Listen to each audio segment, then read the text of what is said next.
የኢትዮጵያ ህዳሴ ግድብ ወላጅ አባት ቁጭትን፣ እውነትን፣ ብቃትንና ድፍረትን አዋህደው ይህንን ግድብ ለትውልድ ሁሉ ይሆን ዘንድ ያስቀመጡ አባይን እፍ ብለው ነፍስ የዘሩበት ሰው ይህንን ታላቅ ግድብ በሚገነባበት ወቅት እርስዎ መሪ ሲሆኑ ምን ተሰማው ሲባሉ በ2003 ዓ.ም የሰጡት ማብራሪያ ነው።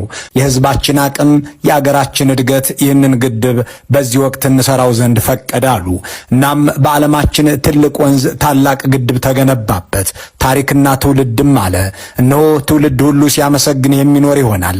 አንተ ይህንን ከተረት ወደ እውነት የቀየረህ መሪያችን ሆይ የኢትዮጵያ ህዝብ ስለ አባይ ወንዝ የነበረውን ቁጭት አባይነህና አባይነሽ እያለ ልጆቹን ከመሰየም አባይ አባይ እያለ ከማዜም ወጥቶ የአባይ ወንዝን ለልማትና ለራሱ እንደሚጠቀም አሳይተሃልና የክፍለ ዘመኑ ክስተት ነበርህ።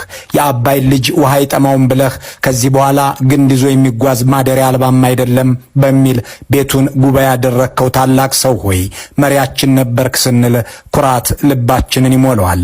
ኢትዮጵያን የሚጠሉ የራሳቸውን አሻራ ማስቀመጥም የማይችሉ ሁሉም ቢራወጡ የማይፈነቅሉት ግዙፍ አለት በዚያ በኢትዮጵያ ምዕራባዊ ጫፍ አስቀምጠሃልና መታወሻህ ነው ሲል ይመዘግበዋል።